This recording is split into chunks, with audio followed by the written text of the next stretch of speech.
Vienna, December 2nd, 1848. Emperor Ferdinand I of Austria lies dying in his bed at the Habsburg Palace. Outside, revolutionary crowds are demanding his abdication. Inside, something far more disturbing is about to take place. As Ferdinand draws his last breath, a group of men enter the imperial bedchamber. These aren't grieving family members or court officials. They are physicians, priests, and embalmers. And they're carrying surgical instruments, silver containers, and what appears to be a detailed instruction menu. What happens next is going to sound like something out of a horror movie. Within hours of Ferdinand's death, these men systematically dismember the emperor's corpse. They carefully extract his heart and place it in a specially crafted silver urn. They remove his intestines and other organs, placing them in blessed copper containers. Then, in a bizarre procession that would make medieval executioners proud, they load the emperor's body parts onto 3 separate carriages and transport them to 3 separate locations across Vienna. The heart goes to the Augustinian Church, the organs go to the St. Stephen's Cathedral, the body goes to the imperial crypt under the Capuchin Monastery. And this isn't some ancient barbaric practice. This exact same ritual happened as recent as 2023. So here is the question that's going to keep you awake tonight. Why did the most powerful royal family in European history spend 400 years systematically dismembering their own dead relatives and scattering the pieces across Vienna? Because what I'm about to tell you isn't just a story about weird royal customs. It's a story about genetic catastrophe, religious terror, and a family so desperate to break what they believe was a divine curse that they were willing to butcher their own ancestors' corpses.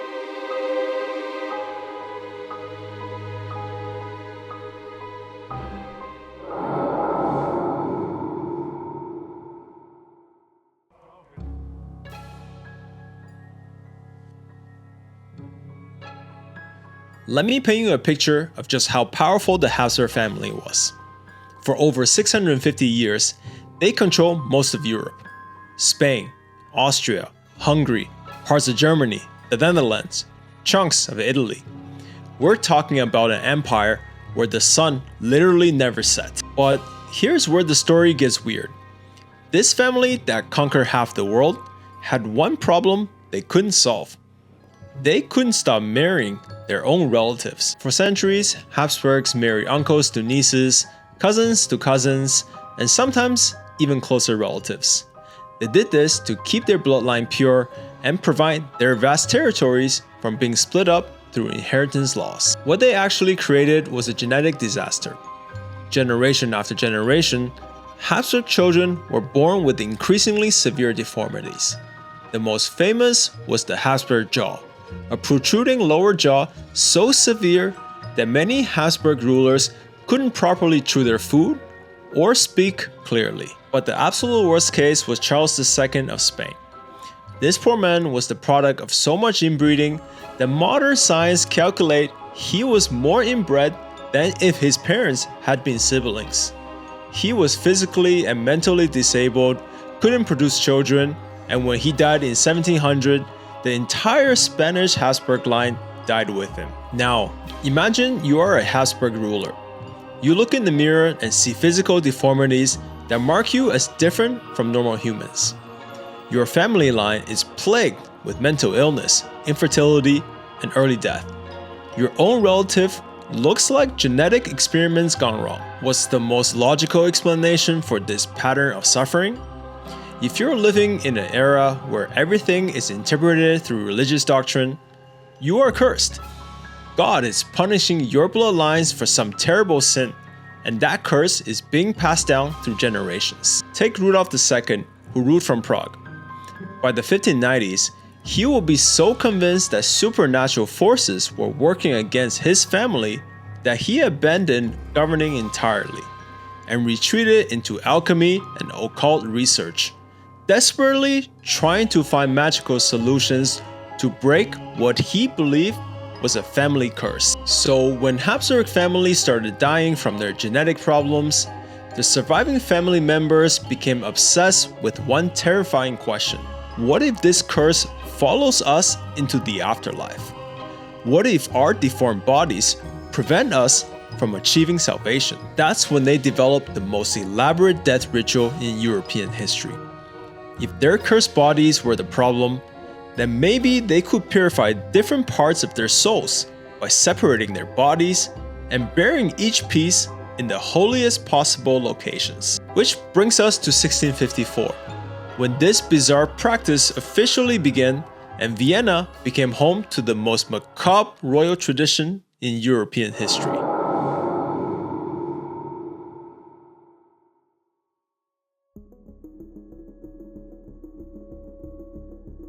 Alright, let's talk about exactly what happened when Habsburg died, because this process was so methodical and disturbing that they created detailed instruction manuals that still exist in Vienna's state archives. Within hours of death, the imperial physicians would begin what they called the separation. First, they will make a precise incision below the ribcage and carefully extract the heart. This wasn't butchery. This was surgery performed on dead royalty with the same precision used on living patients. The heart will be placed in a specially prepared silver urn, often custom designed with the ruler's coat of arms and religious symbols. These weren't just containers, they were works of art that cost more than most people made in a lifetime. Next came the intestines and other internal organs. These were removed, cleaned, and treated with a complex mixture of alcohol, spices, and what historical records describe as a secret preservation compounds. The exact chemical formulas were closely guarded guild secrets. But here's the really important part. Each body part received its own separate religious ceremony. The heart got blessed by Augustine friars. The organs were sanctified by cathedral priests. The body received full imperial funeral rites from Capuchin monks. Think about the coordination this required. 3 different religious orders, 3 different funeral processions, 3 different burial ceremonies, all happening within days of each other. The Habsburg death ritual required more planning and resources than most people's weddings. And all this was carried out by a secret guild of embalmers who were sworn to absolute secrecy about their techniques.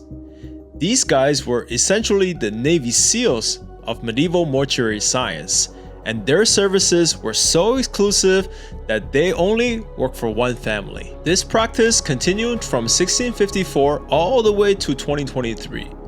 That's 369 years of systematically chopping up dead Habsburg and scattering their pieces across Vienna. We're talking about nearly 400 years of the same bizarre ritual performed on 145 different family members. But why this specific ritual? Why hearts, organs, and bodies? Why these 3 particular locations? To understand that, we need to dive into medieval religious beliefs about death, resurrection, and what they thought happened to cursed souls in the afterlife.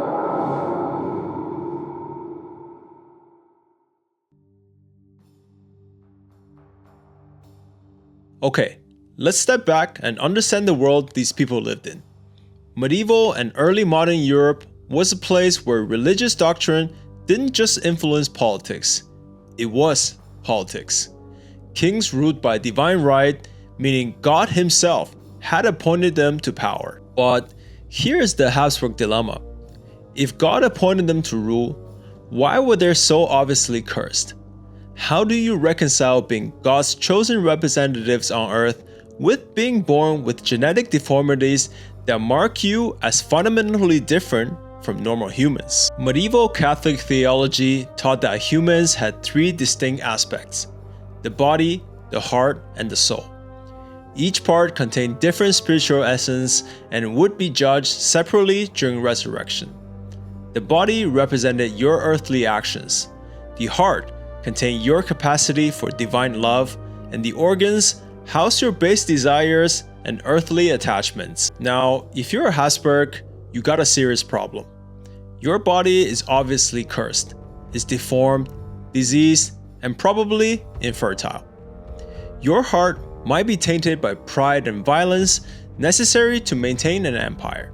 And your organs, well, let's just say medieval theology wasn't kind to the wealthy when it came to earthly desires. So the Habsburg developed what they thought was a brilliant theological loophole. Instead of risking resurrection with the cursed, intact bodies, they would separate the different aspects of their souls and bury each part in the holiest possible location. Hearts went to the Augustinian church, surrounded by symbols of divine love and devotion. This was supposed to purify their capacity for spiritual connection. Organs went to St. Stephen's Cathedral, the most sacred site in Vienna, where constant prayers would cleanse their earthly sins. Bodies went to the imperial crypt with their ancestors, ensuring continuity of the bloodline's claim to divine appointment. Essentially, they were hedging their bets with God. If one burial site wasn't holy enough to overcome their family curse, maybe 3 would. If their cursed bodies were the problem, maybe separating and purifying the pieces would work. But there was also a practical political reason. By burying parts of themselves in 3 different religious locations, they were ensuring that 3 different religious orders had a vested interest in praying for Habsburg souls and supporting the Habsburg rule. And as the family's genetics got worse and worse over the centuries, their death rituals became more and more elaborate. They weren't just separating bodies. They were trying to engineer their way into heaven through sheer ritualistic complexity. Which brings us to the really fascinating question. Did any of this actually work? Were the Habsburg embalmers really able to preserve royal hearts and organs for centuries? What did modern scientists find when they finally opened these ornate silver urns and copper containers?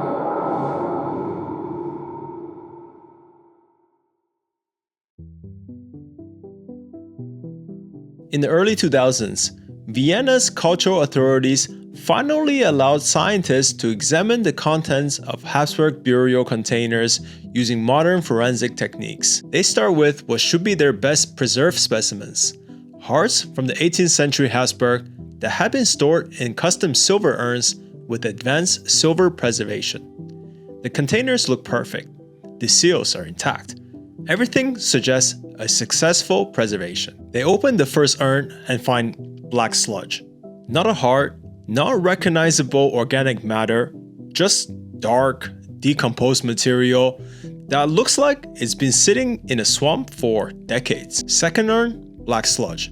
Third urn, unidentified organic residue. Fourth urn, completely empty except for stain preservation chemicals. Out of the first 8 containers they examined, not a single one contained anything resembling a preserved human organ. 400 years of elaborate ritual, hundreds of thousands of gold pieces spent on preservation techniques, secret guilds of embalmers, custom silver urns, blessed oils and mercury compounds, and almost none of it worked. When scientists analyzed the decomposed material using DNA testing and chemical analysis, they found that the Habsburg preservation methods had failed catastrophically. The same genetic problem that cursed their living bodies had made their dead organs impossible to preserve properly. The very curse they were trying to break through elaborate death rituals has sabotaged the death rituals themselves. Their deceased organs decompose faster than normal human remains, even with advanced preservation techniques. Here's the really interesting part. Vienna's tourist industry has been very quiet about these findings.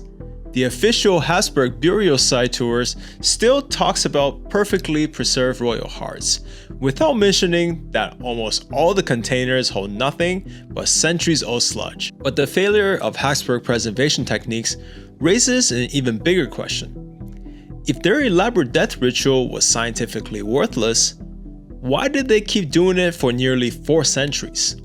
What was really driving this obsession with dismembering their own family members?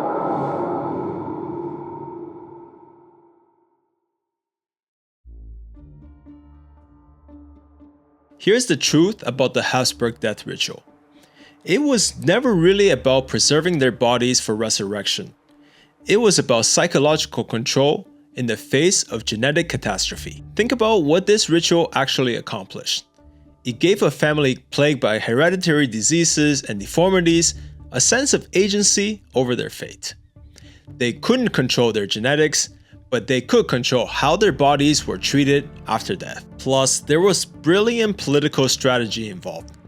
By burying parts of themselves in 3 different religious locations, they ensured that 3 different religious orders had a vested interest in supporting Habsburg rule and praying for Habsburg souls. The really fascinating part is how the Habsburg curse finally ended. In the 20th century, surviving Habsburg descendants started marrying outside European royalty. They began reproducing with genetically diverse partners, and the family's hereditary problems largely disappeared. Which brings us to 2023 and the final traditional Habsburg burial. Yolande de Lange, wife of Archduke Karl Ludwig, received the last 3-part burial in Habsburg history. But unlike her ancestors, she wasn't genetically cursed, and her family wasn't desperately trying to break divine punishment. Today, Vienna makes about 2 billion euros annually from Habsburg death tourism. Thousands of visitors tour the 3 crypts, fascinated by the elaborate death rituals of this bizarre royal family. But here's what's really interesting. We are seeing similar patterns today with cryonics and modern life extension research. Wealthy people spending enormous amounts of money on preservation techniques that may or may not work, driven by the same fundamental terror of death that motivated Habsburg dismemberment. In the end, the Habsburg story is really about something universal: how humans deal with mortality when they have unlimited resources. Instead of accepting death, they created increasingly elaborate ways to feel like they had some control over it. So the next time you're in Vienna and you visit those 3 Habsburg burial sites, remember that you're not just looking at royal tourist attractions. You're looking at the physical evidence of 400 years of genetic terror, religious desperation, and the very human refusal to accept that some problems can be solved with money and ritual. And maybe, just maybe, you're looking at a preview of how future archaeologists will view our own era's obsession with defeating death through technology and science. Thanks for joining me on this journey through Vienna's most bizarre royal tradition. Like and subscribe, and I'll see you next time.